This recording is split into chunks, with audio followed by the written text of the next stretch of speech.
Yule shemu yule. Vipi? Bwana mna mahusiano. Shemu yako mwanangu alinizingua nikamkataa. Sasa tunajua wanaweka siku hizi. Wanakwambia siku hizi. Hata hivyo mlikuwa mwendani alikuwa na sura mbaya. Kiasi na sura mbaya. Acha naye. Sio unanichoma mwanangu. Sasa yule ana sura nzuri na wewe yule. Kwangu mimi ni nzuri kwa sababu nilimpenda. Hakuwa mzuri bwana demu wangu. Allah. Bwana poa kiasi maisha mwanangu. Afadhali nilipowakuta hapo. Maana mdeni wangu namtafuta yani kitambo sana.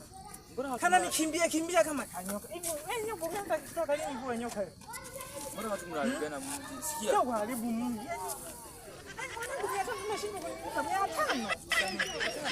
Mdeni hatano nikiwaza. Unajua mimi siku nyingi sana hivi chwaka simpi. Mimi sina hela sasa, sina hela. Ila rafiki yangu. Sina yani mimi nitamlipia hiyo hela, nitamlipia hiyo hela machi. Yamba kichwa mimi sichezee kabisa mimi. Nichezea mimi. Asante kwa kunisaidia ndugu yangu. Shukrani. Ndio na baadaye basi. Ngoja nirudi kwa shemeji. Hapo. Hii jamaa kitokee kwanza. Au kimele kunywa chai hiyo hela. Tutauana na. Gioza. Afadhali nimegonda. Unajua vishapepa duniani havitoshi kitu. Hello. Ile sasa sikusema. Ile wewe ndio umeniuzi. Kwa nini umeongea jela?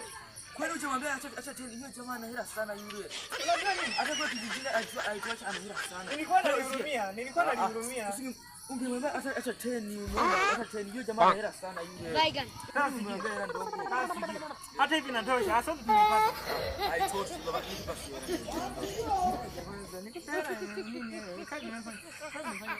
Hilo ni kosa lako. Kwa nini mtata hela ndogo nipe hela mimi niondoke? Siku.